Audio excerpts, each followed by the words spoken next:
नमस्कार, यो एभिन्यूज खबरको संकेत हो।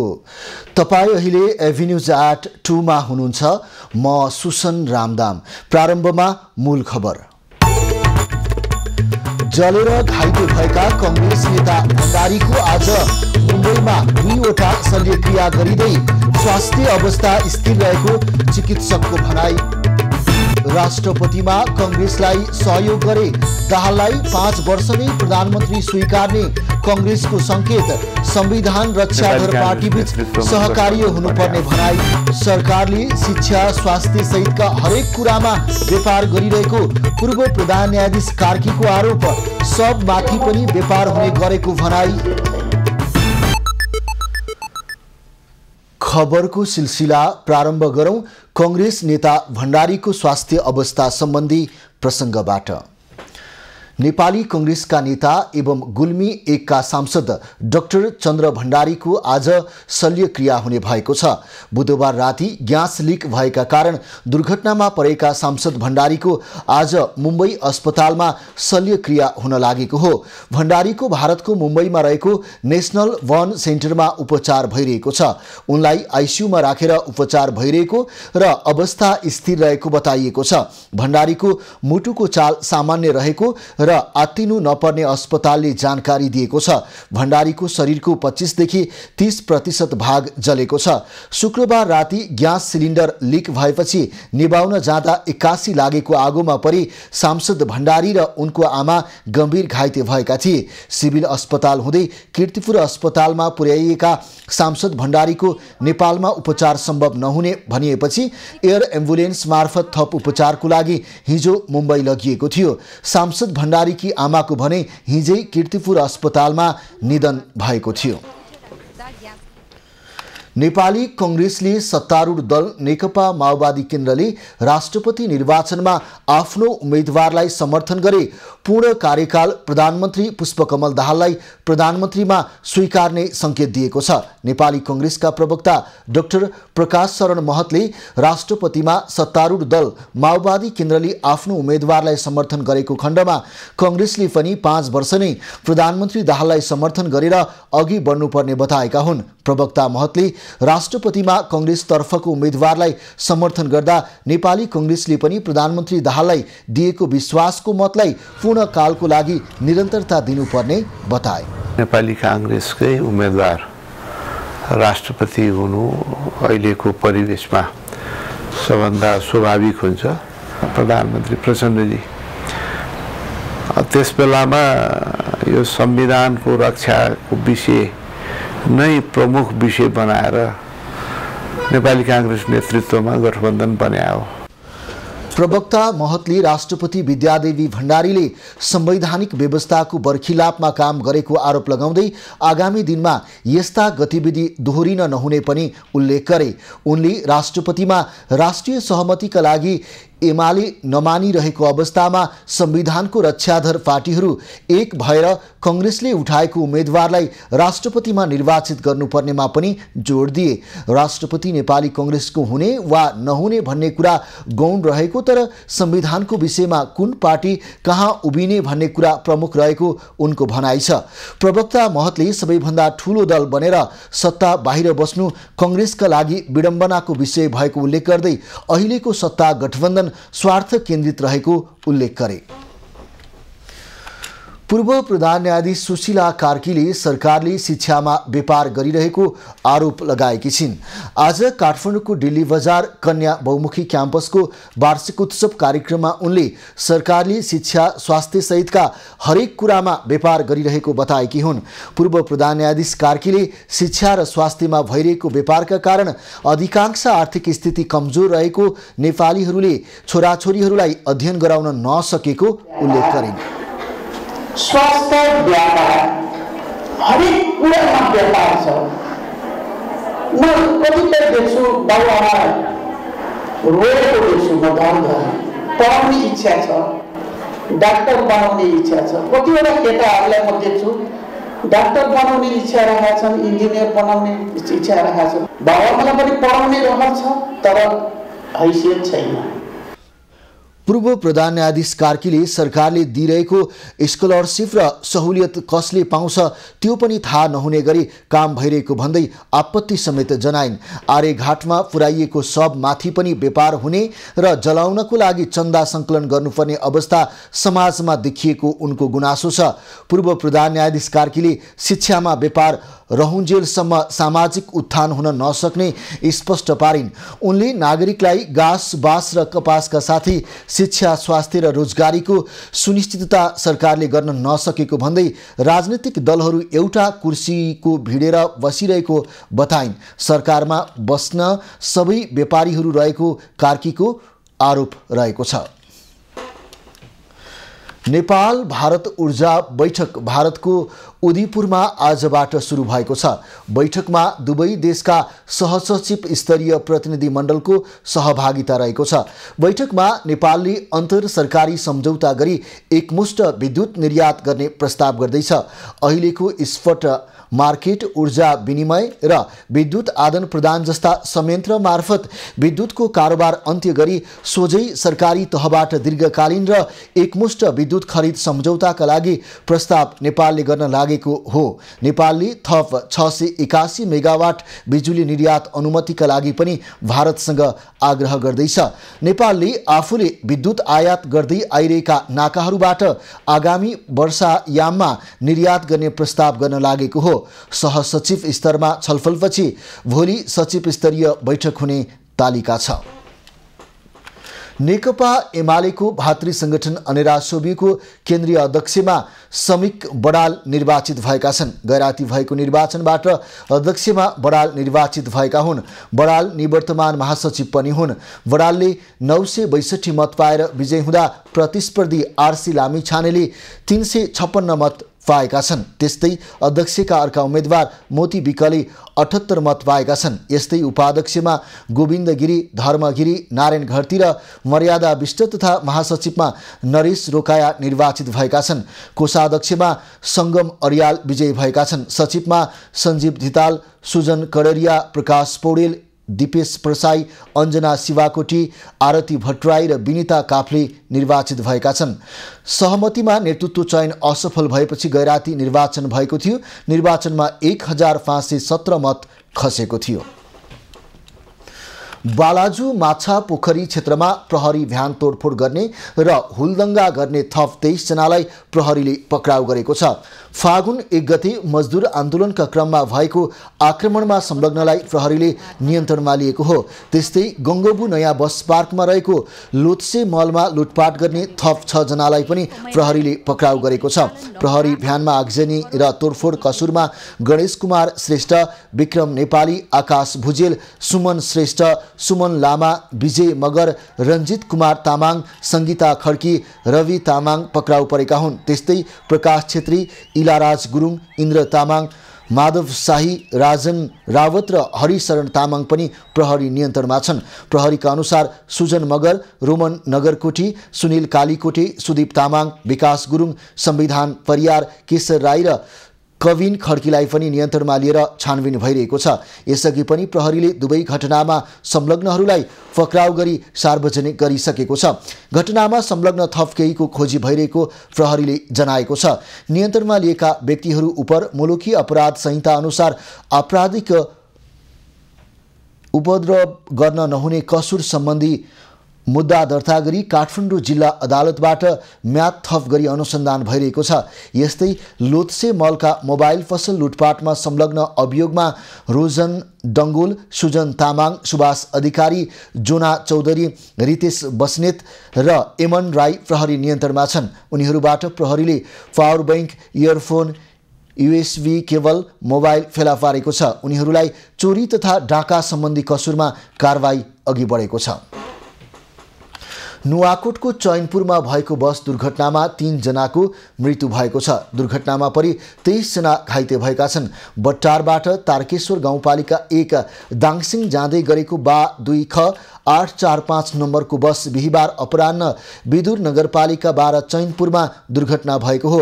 दुर्घटनामा परि 2 जनाको घटनास्थलमै र 1 जनाको उपचारको लागि अस्पताल लैजाने क्रममा मृत्यु भएको प्रहरीले जनाएको छ। मृत्यु हुनेमा तारकेश्वर 6 का 78 वर्षीय रामप्रसाद अर्याल, उनकी श्रीमती 72 वर्षीय सीता देवी र विदुर नगरपालिका 3 का 73 वर्षीय बाबुराम दर्जी नेपाली रहेका छन्। घाइते मध्ये 4 जनाको अवस्था गम्भीर रहेकाले थप उपचारको लागि काठमाडौँ ल्याइएको छ। अन्य घाइतेको भने त्रिशुली अस्पतालमै उपचार भइरहेको छ। बसका चालक फरार रहेका छन्। उकालोमा बस ब्याक भएर दुर्घटना भएको प्रहरीले जनाएको छ। शुक्रबार सरकारले सम्पत्ति शुद्धिकरण, निवारण तथा व्यावसायिक प्रवर्धन सम्बन्धी विधेयक संसदमा पुगेको छ। स्रोत नखुलेको अवैध धनलाई वैध बनाउने गरी सरकारले विधेयक अघि बढाएपछि आलोचना समेत सुरु भएको छ। सरकारले अघि सारेको विधेयकमा 1.5 दर्जन जति ऐनहरूमा भएका सम्पत्ति शुद्धिकरणसँग जोडिने विभिन्न व्यवस्थाहरूलाई समयानुकूल परिमार्जन गरिएको छ। संशोधन हुनेमा उद्योग व्यवसाय सञ्चालन, विदेशी लगानी, वित्तीय तथा बीमा एवं साझेदारीसँग सम्बन्धित ऐनहरू रहेका छन्। विधेयकमा स्रोत नखुलेको सम्पत्तिलाई निश्चित कर तिराएर वैध गराउने व्यवस्था पनि छ। नयाँ ऐनका प्रावधानले कतिपयले अवैध रूपमा सम्पत्ति आर्जन गरेका कैयौंलाई उन्मुक्ति दिन सक्ने आशंका गरिएको छ। अवैध रूपबाट कमाइएको पैसालाई, सम्पत्तिलाई शुद्धिकरण गर्ने एउटा राजनैतिक प्रयास मात्र हो। यसले अब एकातिर के भन्दा भ्रष्टाचारको क्रिया चाहिँ भ्रष्टाचार गर्ने कार्यलाई चाहिँ प्रोत्साहन मिल्छ। राजनीतिज्ञहरू भने सरकारले ल्याएको विधेयकलाई सकारात्मक ठान्छन्। आर्थिक क्रियाकलाप पारदर्शी र व्यावहारिक नभएको अवस्थामा विधेयकले सहयोग गर्ने नेताहरूको भनाइ छ। सरकारले यसलाई आम रूपमा आम नागरिकलाई चाहिँ एउटा अवसर दिएर यसलाई चाहिँ एउटा नागरिकलाई अवसर दिने भन्छ। त्यो चाहिँ के हो भन्दाखेरि आफैले आफ्नो सम्पत्ति चाहिँ घोषणा गर्नुहोस् र घोषणा गरेको सम्पत्ति अनुसारले चाहिँ ट्याक्स तिर्नु। कानुनका जानकारहरू पनि गलत तरिकाले कमाएको सम्पत्तिलाई नियन्त्रण गर्नका निम्ति कानुन निर्माण हुनुलाई सकारात्मक ठान्छन्। नयाँ व्यवस्था अनुसार स्रोतको पहिचान, जाँचबुझको प्रक्रिया संयन्त्र प्रभावकारी र सक्षम हुनुपर्ने उनीहरूको भनाइ छ। यहाँको जाँचबुझ गर्ने संयन्त्र प्रभावकारी हुनु पर्यो, सक्षम हुनु पर्यो। प्रभावकारी पनि सक्षम पनि। प्रभावकारी भन्नाले कसैको चाहिँ नि दबाब नलाग्ने, सक्षम भनेको क्वालिफाइड हुनु पर्यो। अवैध रूपमा सम्पत्ति आर्जन गरेका कैयौंलाई उन्मुक्ति दिन सक्ने प्रावधानले अन्तर्राष्ट्रिय निकायले नेपाललाई निगरानी सूचीमा राख्ने सम्भावना भने बाँकी नै छ। सरकारले सम्पत्ति शुद्धिकरण निवारणका लागि केही ऐनलाई संशोधन गर्ने विधेयक अघि बढाए पनि अन्तर्राष्ट्रिय समुदायलाई विश्वास जित्न भने थप प्रयास गर्नुपर्ने देखिन्छ। झापाको मेचीनगर 10 स्थित धुलाबारी क्याम्पसले सम्बन्धन नै नलिई स्नातक तहको इन्जिनियरिङ पढाउन सुरु गरेको छ। पूर्वाञ्चल विश्वविद्यालयबाट सम्बन्धन प्राप्त नगरी क्याम्पसले धमाधम भर्ना गर्दै पढाइ सुचारू गरेको हो।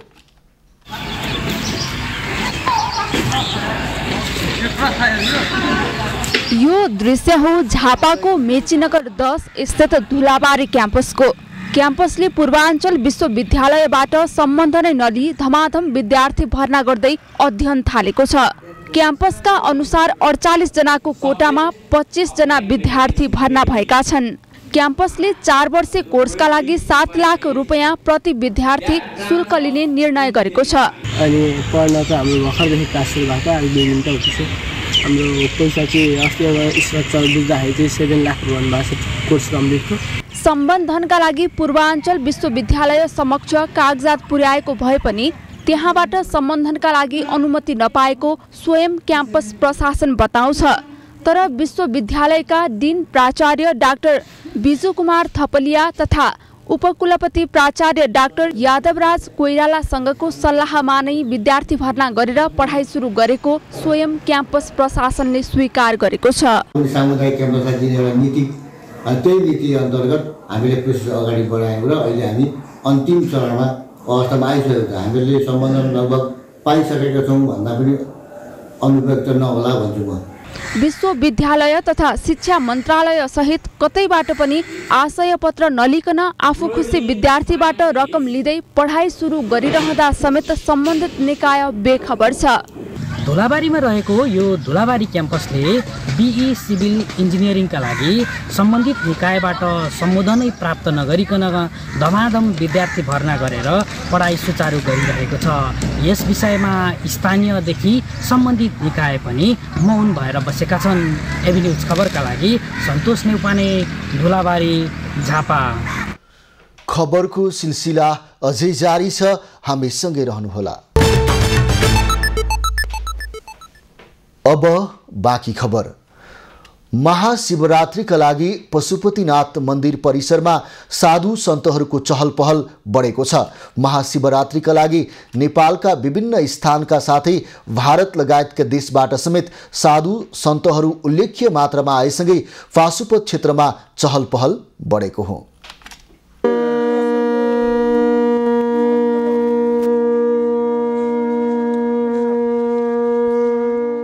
महाशिवरात्रि पर्व नजिकिएसँगै पशुपतिनाथ परिसरमा साधु सन्तहरू भित्रने क्रम बढेको छ। यस वर्ष विशेष गरी भारत लगायतका देशहरूबाट 5000 भन्दा बढी साधु सन्तहरू भित्रने अनुमान गरिएको छ। अहिले हाम्रो साधु सन्तहरू विगतको तुलनामा केही बढी हुने देखिएको छ। अहिलेको एउटा ट्रेन्डलाई हेर्दा उहाँहरूको सुरक्षा व्यवस्था तथा भोजन र आवासको बारेमा हामीले विशेषतः भोजन र आवासको बारेमा हंसा मण्डप, बनकाली क्षेत्र र तिलगङ्गा क्षेत्रमा हामीले आवास र भोजनको व्यवस्थापन गरेका छौँ। साधु सन्तहरूलाई महाशिवरात्रिको अवसरमा विशेष रूपमा लिइने गरिन्छ। शिव भगवानको सच्चा भक्त र स्वरूपको रूपमा लिई आशीर्वाद लिने प्रचलन रहेको छ। भोले बाबा नै जोगी हुनुहुन्छ हैन, जोगी भएको हुनाले नै पार्वतीको आमा बेहोस हुनुभयो हैन। अब यहाँ सबै भक्तजन सबै जोगी नै जोगी भन्नाले भोले बाबा नै जोगी भएको हुनाले अब जोगीको चाहिँ धेरै नै ठुलो महत्त्व हुन्छ। विशेष गरी यो पुरा पूर्वकालदेखि नै चल्दै आएको हो हैन। पहिलादेखि नै बाबाजीहरू त अब हामीले थाहा पाएदेखि नै हामीभन्दादेखि नै पुर्खादेखि नै आइरहेको हो। तपाईँलाई चाहिँ यति आशीर्वाद दिने नदिएको खण्डमा चाहिँ तपाईँको यो हुने भन्ने खालको चाहिँ यसपालि अलिकति विकृति हो कि जस्तो लाग्यो मलाई। पाहुनाहरूलाई त स्वागत गर्नुपर्छ, त्यो पनि हाम्रो हिन्दू राष्ट्र नेपाल हाम्रो हैन। त्यो भएको कारणले उहाँहरूलाई स्वागत गर्नुपर्छ। तर उहाँहरूको यो निर्वस्त्र बस्नुहुन्छ नि, त्यो कुरा चाहिँ नि त्यो रीति चाहिँ नि हटाइदिँदा अझ सुनमा सुगन्ध हुन्थ्यो भन्ने मलाई लागिरहेछ। धर्म, संस्कृति, रीतिरिवाज जोगाउनु हाम्रो कर्तव्य हो, तर धर्मका नाममा निर्वस्त्र हुने, लागु पदार्थ सेवन गर्ने लगायतका विकृतिहरूको अन्त्य गर्न आवश्यक छ।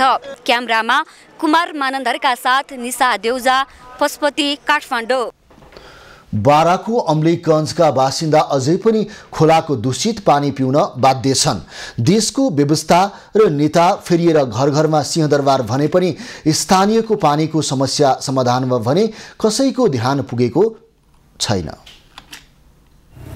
तराई क्षेत्रको पुरानो बस्तीको रूपमा रहेको जितपुर सिमरा उपमहानगरको अम्लेखगञ्जका बासिन्दा अझै दूषित पानी पिउन बाध्य छन्। चुरी क्षेत्रका गाउँमा बाटोघाटो, यातायात लगायतको सुविधा पुगे पनि खानेपानीको चरम अभाव छ। जितपुर सिमरा 21 र 22 का ग्रामीण बस्तीमा पानीको पहुँच नहुँदा स्थानीय पुराना धारा, नदी, प्राचीन ढुङ्गे धारा तथा खोलाको पानी खान बाध्य भएका हुन्।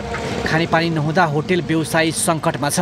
खोलामा जस्तो आयो त्यस्तै ढङ्गले पानी हामी खाँदछौँ र हामीलाई हरेकका रोग लाग्छ। अब यस्तै पेट सम्बन्धी यहाँ हुन्छ नि हरेकका बिमारी पेट सम्बन्धी, त्यो पानीको कारणले हामी सबै यहाँ कति मान्छेहरू रोगी त छन्। यता खोलाको र मुहानको पानी सधैँ पिउँदा स्थानीय बिरामी समेत पर्ने गरेका छन्। पिउने पानीको स्रोत नहुँदा दूषित पानी प्रयोग गर्नुको विकल्प नभएको स्थानीयको भनाइ छ। अब यो लाइनमा पानी आउँदैन, त्यो लाइनमा आउँछ, त्यताबाट ओसार्नुपर्छ। कहिले त्यता आउँदैन, कहिले यता आउँदैन, पानीको धेरै समस्या छ। स्थानीयको खानेपानीको समस्याबारे जनप्रतिनिधि पनि जानकार छन्। सरकारी निकायसँग समन्वय गरेर सफा खानेपानी उपलब्ध गराउन पहल भइरहेको उनीहरूको भनाइ छ। अब अहिले खानेपानीको लागि चाहिँ यो 5 वर्षसम्म त म यसलाई भुत्ला उडाएर भन्छ जसरी पनि हाम्रै खानेपानी मन्त्री हुनुहुन्छ, यतिखेर मैले गरेँ म किन चाहिँ यो गर्नु पऱ्यो। म जसरी पनि यसलाई चाहिँ 5 वर्षसम्म त पानीको लागि चाहिँ म एकदम लायक पानी खानलाई म चाहिँ त्यस्तो चाहिँ उहाँहरूलाई चाहिँ आफ्नो जनताहरूलाई म खुवाउन सकिन्छु। मुख्यमन्त्रीज्यूहरू त्यसपछि अहिलेको हाम्रो प्रदेश प्रमुखहरू पनि हामीले चाहिँ मकवानपुर जिल्लाको कुखुरेनी भन्ने ठाउँबाट चाहिँ राप्ती डाइभर्सन गरेर चाहिँ यता ल्याउनु पायो भने हाम्रो अमलिगञ्जलाई खानेपानीको पनि सुविधा र यो 2 नम्बर प्रदेशमा चाहिँ सिँचाइको पनि एउटा राम्रो सम्भावना बोकेको हुँदाखेरि चाहिँ राप्ती डाइभर्सनको लागि चाहिँ उहाँले पहल गर्नु भएको छ। स्थानीयको खानेपानी समस्या समाधान गर्न नयाँ बिजौरी, पुरानो बिजौरी, 4 नम्बर पुल छेउ र 1 नम्बर मुहान गरी 4वटा मुहान प्रयोगमा ल्याइए पनि त्यो पर्याप्त हुन सकेको छैन। पानी रिचार्ज गरी तराईका फाटलाई हराभरा उर्वरयुक्त गर्ने भनिए पनि चुरेकै काखमा देखिएको पानीको हाहाकारको अवस्था आउनु दुःखद रहेको छ। इन्दिप कोइराला, बारा। खोटाङमा किराँती राजा एलम्बर हाको स्मृतिमा पार्क निर्माण अन्तिम चरणमा पुगेको छ। दिक्तिल रूपाकोट 14 बुइपामा किराँती राजाको शालिग सहितको पार्क निर्माणको काम 80% पूरा भएको हो। प्रथम किराँती राजा एलम्बर हाङको पूर्ण कदको 100 फिट अग्लो शालिग सहित पार्क निर्माण कार्य अन्तिम चरणमा पुगेको छ। प्रदेशको 70 र नगरपालिकाको 30% लगानीमा 30 रोपनी क्षेत्रफलमा पार्क निर्माण भइरहेको हो। पार्क निर्माण असार मसान्तसम्म सकेर नगरपालिकालाई हस्तान्तरण गर्ने तयारी छ। लगभग अब हामीले यहाँ स्थल जुन फिल्डको काम छ, सिभिल ओर काम छ, सिभिल ओर काम हामी 1 देखि 1.5 महिनामा कम्प्लिट गर्ने तयारीमा छौँ। एलम्बरको शालिग सहितको पार्क निर्माण हुने भएपछि स्थानीय समेत हर्षित भएका छन्। पार्कले पर्यटन प्रवर्धनमा टेवा पुर्याउने उनीहरूको विश्वास छ। हलिसीसँगै यसले धेरै पर्यटकहरूलाई चाहिँ घुम्न अध्ययन गर्नको लागि यसले महत्त्वपूर्ण योगदान पुर्याउँछ। बिचमा चाहिँ यो एलम्बर पार्क हाम्रो बन्दैछ। यो बनेपछि हामीलाई अझै यहाँको व्यवसायहरू हामीलाई स्थानीयहरूलाई हामीलाई फाइदा हुन्छ। निर्माणाधीन पार्क नगरपालिकाको ठुलो आन्तरिक आय स्रोतको रूपमा रहेको छ। यसले समग्र जिल्लाकै पर्यटनमा सहयोग गर्ने अपेक्षा छ। एउटा पार्क सहितको एउटा संरचना बनाइयो भने यहाँ थोरै गतिविधि हुन्छ, मान्छेको चाहिँ एउटा चाहिँ यहाँ चाप बढ्छ। त्यसमा पनि एउटा चाहिँ यो माछ किराँत भएको हुनाले यो चाहिँ तपाईँको एलम्बरकै शालिग बनाइयो भनेदेखि एउटा ऐतिहासिक चाहिँ एउटा थलो पनि बन्छ र त्यो एउटा इतिहाससँग पनि जोडिएको छ। यसलाई नेपाल सरकारको लगानी पनि त्यति नै छ भने स्थानीय मान्छेहरूले पनि त्यति नै चासो दिनु जरुरी छ। त्यसले गर्दाखेरि पनि अब हामी जिल्ला समन्वयको तर्फबाट त सहजीकरण गर्ने के समस्या छ त्यसको बारेमा हाम्रो भूमिका के हो, हामीले के गर्नुपर्छ, हामी कसरी सहयोग गर्छौँ भनेर हामी सोधि नै राखेका छौँ। पार्कमा बन्ने एलम्बरको शालिग विश्वमा निर्माण भएका मध्ये अहिलेसम्मकै सबैभन्दा अग्लो र ठुलो भएको दाबी नगरपालिकाले गरेको छ। पार्क प्रवेशद्वार, सुरक्षाकर्मी बस्ने ठाउँ, टिकट काट्ने ठाउँ, रेस्टुरेन्ट गृह र पसल सञ्चालन गृह निर्माण सकिएको छ। पार्क निर्माणका लागि 10 करोड 10 लाख लाग्ने अनुमान गरिएको छ। राजन ठटाल, खोटाङ। सर्वोच्च अदालतमा प्रधान न्यायाधीश पद रिक्त भएको 1 वर्ष बितिसकेको छ। तत्कालीन प्रधान न्यायाधीश चोलेन्द्र शमशेर जबरालाई महाअभियोग लगाइएपछि नेतृत्वविहीन भएको सर्वोच्च अदालतमा नयाँ प्रधान न्यायाधीश नियुक्ति प्रक्रिया अझै अघि बढ्न सकेको छैन।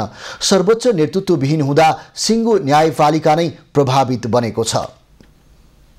पूर्व न्यायाधीश चोलेन्द्र शमशेर जबरामाथि गत फागुन 1 गते महाअभियोग प्रस्ताव दर्ता भएपछि सर्वोच्चको प्रधान न्यायाधीश पद रिक्त छ। 1 वर्षसम्म न्यायपालिका जस्तो राज्यको मुख्य अङ्ग कायम मुकायमको भरमा चलिरहँदा धेरै प्रश्न उब्जिएका छन्।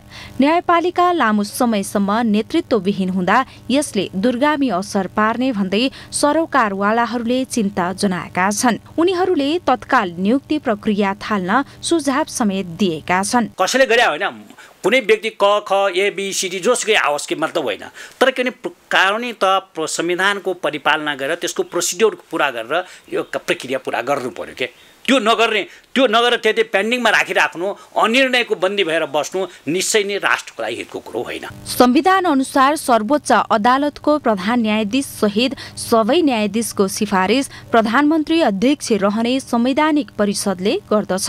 संविधानको धारा 284 को उपधारा 3 अनुसार संवैधानिक निकायको प्रमुख वा पदाधिकारीको पद रिक्त हुनु 1 महिना अगावै संवैधानिक परिषदले नियुक्तिका लागि नयाँ नाम सिफारिस गर्नुपर्ने व्यवस्था छ। तर राजनीतिक स्वार्थका कारण न्यायपालिका जस्तो गरिमामय पदमा नियुक्ति प्रक्रिया अघि बढ्न नसकेको जानकारहरू बताउँछन्। प्रतिनिधित्व हुनुपर्ने ठाउँमा भएको छैन, नहुनुपर्ने ठाउँमा दलीय चाहिँ गन्धको प्रतिनिधित्व भएको कारणले गर्दाखेरि जुडिसियल सेपरेसन के शक्ति पृथकीकरणको सिद्धान्त सेपरेसन अफ द पावर मन्टेस्क्यूको सिद्धान्त त यहाँ जुन दिन संविधान बन्यो त्यही दिन ध्वजा बनाइएको छ। संवैधानिक परिषद गठन भइसकेको अवस्थामा वर्तमान सरकारले प्रधान न्यायाधीश नियुक्तिमा ढिलाइ गर्न नहुने अधिवक्ताहरू बताउँछन्।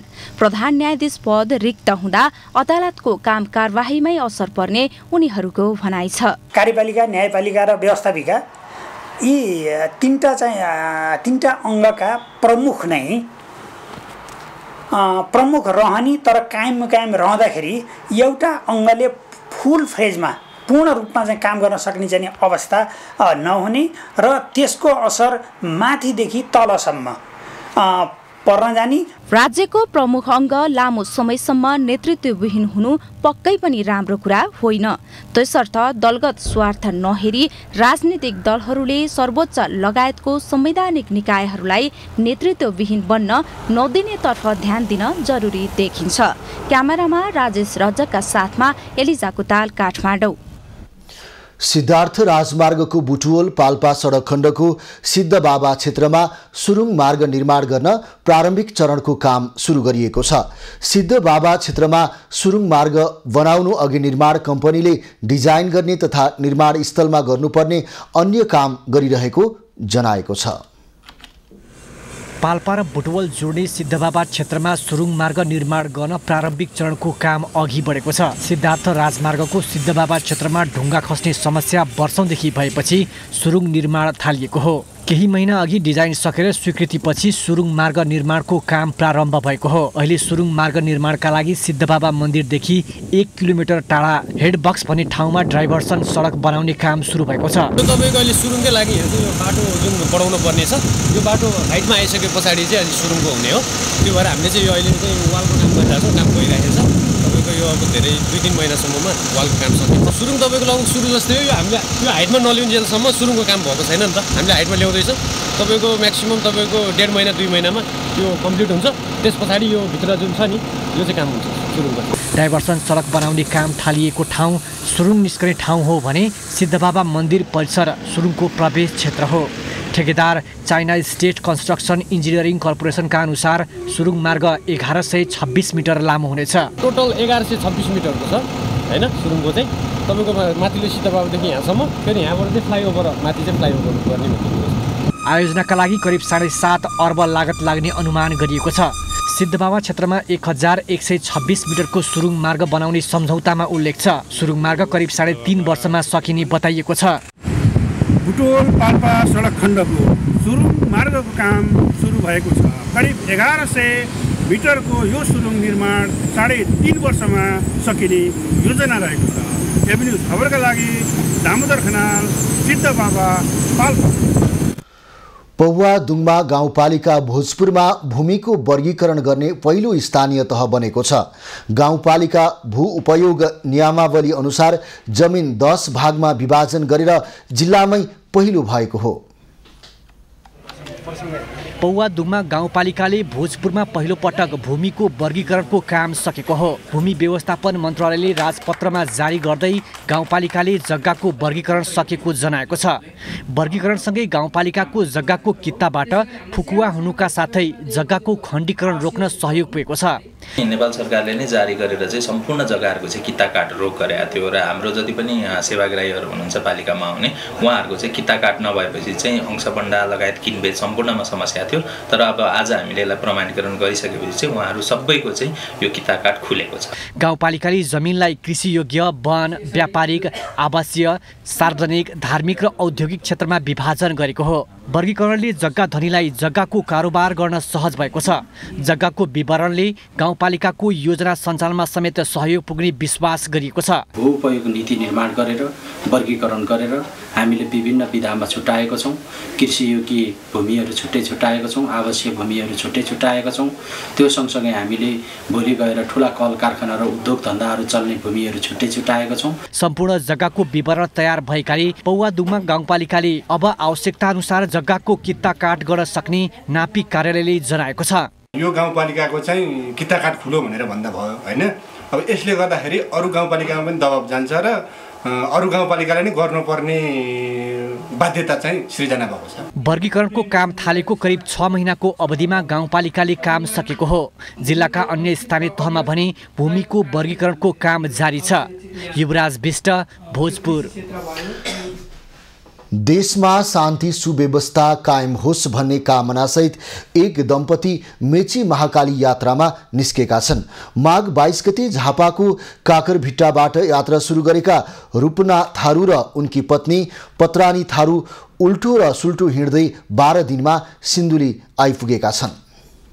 समाजले दर्शकहरू, हामी यतिखेर सिन्धुली जिल्लाको बिपी राजमार्ग अन्तर्गत यो खुरकोटमा रहेका छौँ। हामी पृष्ठभूमिमा देख्न सक्छौँ यहाँ एउटा दम्पति मेचीबाट महाकालीसम्म उल्टो र सुल्टो यात्रा गरेर आफ्नो उद्देश्य पुरा गराउनको निम्ति अहिले 12औं दिनमा यो खुरकोटमा आइपुग्नु भएको छ र मेचीको काकरभिट्टादेखि महाकाली पुलसम्म श्रीमानले उल्टो र श्रीमतीले सुल्टो यात्रा गरेर आफ्नो उद्देश्य सफल पार्नको निम्ति 12औं दिनमा यो सिन्धुली जिल्लाको खुरकोटमा आइपुग्नु भएको छ। त्यसमा शान्ति सुव्यवस्था र यहाँका मानव जातिको कल्याणको निम्ति र समग्र प्राणीको शान्ति र कल्याणको निम्ति एउटा इच्छा आकांक्षा राखेर उहाँको यो यात्रा अहिले महाकालीसम्म चलेको छ। हाम्रो नेपालमा विकास होस्, विदेशले सहायता दियोस्, मेरो अर्थ यही हो। हाम्रो नेपालको दाजुभाइ हामी म जस्तै झन्डा लिएछु त्यस्तै सुख शान्तिको लागि झन्डा लिएर जाओस्। पुलिस प्रशासन, प्रहरी चौकी, आर्मीहरू सबै भाइहरू, हाम्रो यही मेरो शुभकामना छ। सडकमा उल्टो र सुल्टो यात्रा गर्दाखेरि अनेकौँ खालका चुनौतीहरू छन् र विभिन्न खालका कठिनाइहरू छन् र त्यसलाई पनि सामना गरेर अहिले यहाँ उहाँहरू आइपुग्नु भएको छ। यो बिपी राजमार्गमा अलि गाडीको पनि चाप हुन्छ। यो अफिस टाइममा अलि आफ्नो साइड मात्र चेपेर हिँड्नु होला भनेर हामी सुझाव दिएको छौँ उहाँलाई। उहाँले हुन्छ सर हामी साइड भएर एकदम आफ्नै साइड चेपेर हिँड्छौँ भनेर भन्नुभएको छ। उहाँहरूको यो यात्रालाई सफल पार्नको निम्ति स्थानीय बासिन्दाहरूले ठाउँ ठाउँमा खानपानमा सहयोग गर्नुभएको छ, उहाँहरूको बसाइमा सहयोग गर्नुभएको छ र नेपाल सरकारका सम्बन्धित निकायहरूले पनि उहाँहरूको इच्छा आकांक्षालाई पुरा गराउनको निम्ति र देशका तमाम मानव जातिको कल्याणको निम्ति, प्राणीहरूको रक्षाको निम्ति र देशमा शान्ति सुव्यवस्थाको निम्ति उहाँले राख्नुभएको उद्देश्य पुरा गराउनको निम्ति नेपालको सम्बन्धित सरकारले समेत सहयोग गरिदिएको खण्डमा मेचीदेखि महाकालीसम्मको रूपना थारू र पत्रानी थरुनीले उहाँहरूको यो एकल जोडीले यो आफ्नो पैदल यात्रालाई सफल पार्नको निम्ति जुन उद्देश्य राखेको छ त्यसलाई पुरा गराउनको निम्ति सबैको साथ सहयोग भयो भने उहाँहरूले चिताएको आकांक्षा इच्छा पुरा हुने देखिएको छ। एबी न्युज खबरका लागि शङ्कर कार्की, खुरकोट, सिन्धुली। खबरको सिलसिला अझै जारी छ, हामी सँगै रहनुहोला। अब पालो खास खबरको।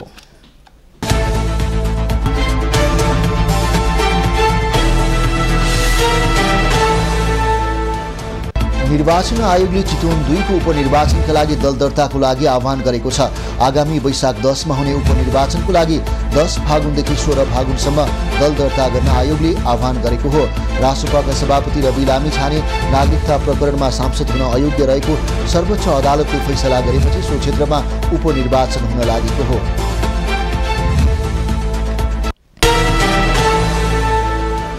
काठमाडौँको कीर्तिपुर स्थित त्रिवी मैदानमा जारी आइसिसी क्रिकेट विश्वकप लिग 2 अन्तर्गतको खेलमा सट्टेबाजीमा संलग्न भएको आशंकामा प्रहरीले 4 जनालाई नियन्त्रणमा लिएको छ। प्रहरीको केन्द्रीय अनुसन्धान ब्युरोले सट्टेबाजीमा संलग्न भएको आशंकामा केहीलाई नियन्त्रणमा लिएर अनुसन्धान गरिरहेको हो।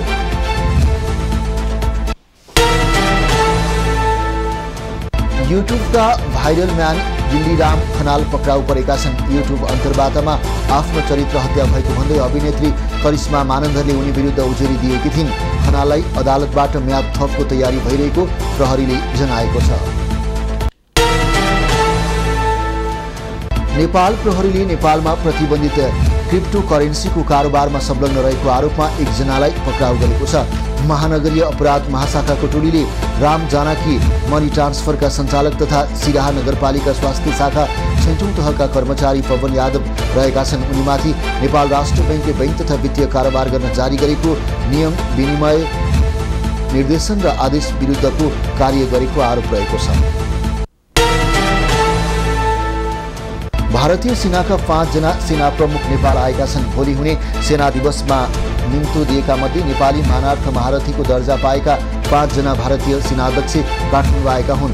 4 जना हिजो र 1 जनाले आज काठमाडौँ आएका हुन्।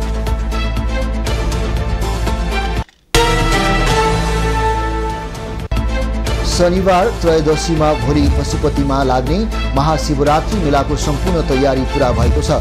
पशुपति क्षेत्र विकास कोषका अनुसार महाशिवरात्रिमा पशुपतिनाथको दर्शन गर्न आउने भक्तजनको सहजताको लागि 8 उपसमिति गठन गरिएको छ। शिवरात्रिको तयारीको लागि संस्कृति पर्यटन तथा नागरिक उड्डयन मन्त्री सुदन किराँतीको संयोजकत्वमा मूल समारोह समिति गठन गरिएको छ।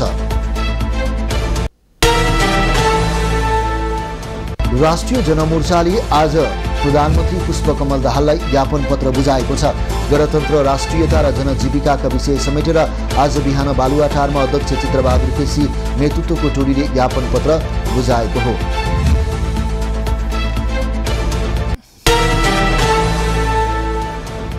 जसपा नेपाली केन्द्रीय कार्यकारिणी समितिको बैठक आज बोलाएको छ।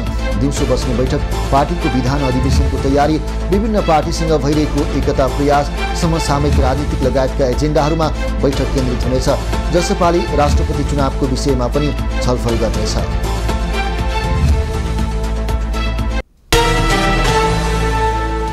सुदूरपश्चिमका मुख्यमन्त्री कमल बहादुर शाहले राजनीतिक भेटघाटलाई तीव्रता दिएका छन्। मुख्यमन्त्री विश्वासको मत लक्षित भेटघाटलाई तीव्र बनाएका हुन्। उनले पछिल्लो समय माओवादी र नागरिक उन्मुक्ति पार्टीलाई विश्वासमा लिने प्रयास गरिरहेका छन्।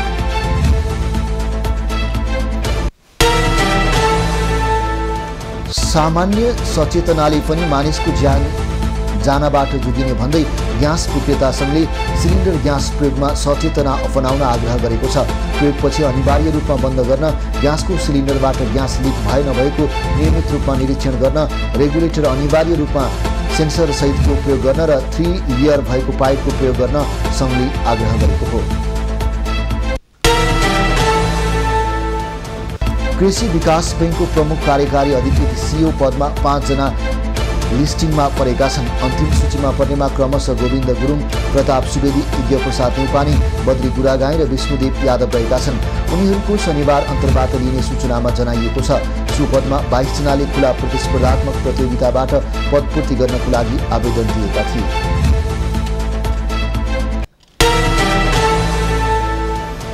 भारतबाट पेट्रोलियम पदार्थको मूल्य घटेर आएको छ। भारतीय आयल कर्पोरेसनले बिहिबार पठाएको नयाँ सूची अनुसार पेट्रोलको मूल्य प्रति लिटर ₹1.97 घटेको छ भने डिजेलको मूल्य प्रति लिटर ₹6.41 र हवाई इन्धनको ₹3.88 घटेर आएको छ।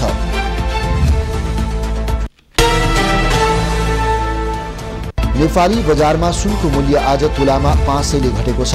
आज छापावाला सुन तुलामा 1,02,500 र तेजाबी सुनको मूल्य 1,02,000 रुपैयाँमा कारोबार भइरहेको छ। चाँदी पनि तुलामा 10 रुपैयाँले घटेर प्रति तुला 1,275 रुपैयाँले किनबेच भइरहेको छ। बुटोल उपमहानगरपालिकाले 64औं स्थापना दिवस विभिन्न कार्यक्रमका साथ मनाएको छ। स्थापना दिवस कार्यक्रममा प्रतिनिधि सभा सदस्य तथा नेपाली कङ्ग्रेसका उपसभापति धनराज गुरुङले मुलुकको अर्थतन्त्र कमजोर हुँदै गएकाले सुधार गर्नतर्फ लाग्नुपर्ने बताए। स्थापना दिवसको अवसर पारेर उपमहानगरपालिकाले विभिन्न क्षेत्रका व्यक्ति र उत्कृष्ट कर्मचारीहरूलाई सम्मान तथा पुरस्कृत गरेको छ।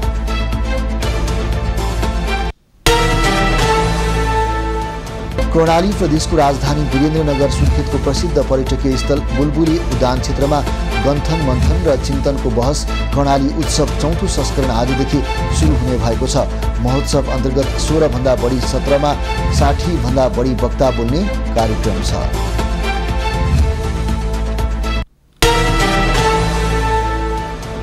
डिसहोमको नयाँ कनेक्सन अब मात्र 2,979 जडान गर्न सकिने भएको छ। सीमित अवधिको लागि यो छुट योजना लागू हुने डिसहोमले जनाएको छ। डिसहोमले आफ्नो ग्राहकहरूलाई अझै बढी सेवा र सुविधा प्रदान गर्ने उद्देश्यले यो छुट योजनाका साथै 1 वर्षको रिचार्ज गर्दा 24 महिना टिभी हेर्न पाइने अफर समेत सञ्चालन गरिरहेको छ। प्रधान सेनापति प्रभुराम शर्माले प्रकृति संरक्षण ट्रफी प्रतियोगितामा गण गुल्मतर्फ प्रथम हुने खड्ग दल गण र दुर्गा दल गुल्मलाई ट्रफी तथा पुरस्कार प्रदान गरेका छन्। महाशिवरात्रि तथा नेपाली सेना स्थापनाको 260औं वार्षिक उत्सवको अवसरमा सैनिक मञ्चमा आयोजित विशेष कार्यक्रममा उनले चितवन राष्ट्रिय निकुञ्ज सुरक्षार्थ तैनाथ गण र कोशी टप्पु वन्यजन्तु आरक्षी सुरक्षार्थ तैनाथ गुल्मलाई पुरस्कार प्रदान गरेका हुन्।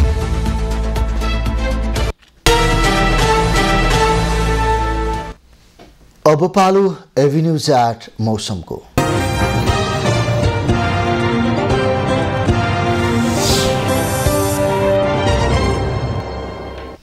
हाल सुदूरपश्चिम प्रदेश, कर्णाली प्रदेश र लुम्बिनी प्रदेशमा आंशिक बदली रही बाँकी भूभागमा मौसम सामान्यतया सफा रहेको छ। दिउँसो प्रदेश नम्बर 1 को उच्च पहाडी तथा हिमाली भूभागका 1-2 स्थानमा हल्का हिमपातको सम्भावना रहेको जल तथा मौसम पूर्वानुमान महाशाखाले जनाएको छ। आज काठमाडौँ उपत्यकाको अधिकतम तापक्रम 24 डिग्री सेल्सियस र न्यूनतम तापक्रम 9 डिग्री सेल्सियसका बीचमा रहने अनुमान गरिएको छ। आज सूर्योदय बिहान 6 बजेर 39 मिनेटमा भयो भने सूर्यास्त साँझ 5 बजेर 55 मिनेटमा हुनेछ। आज देशभरको मौसम कस्तो रहला त हेरौं देशका विभिन्न स्थानको अनुमानित मौसमी अवस्था।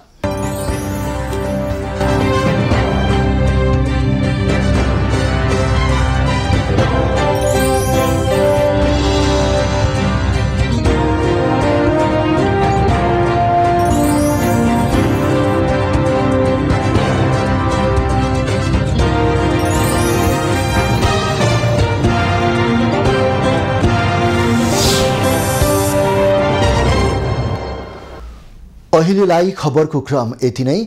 एभिन्यूज खबरका यी सहित अन्य विस्तृत खबरको लागि www.avenews.tv लगइन गर्न सक्नुहुनेछ। युट्युब, फेसबुक र ट्विटरमा पनि हामीलाई फलो गर्न सकिनेछ। खबरभित्रको खबरको लागि हेर्दै रहनुहोला एभिन्यूज खबर। नमस्कार।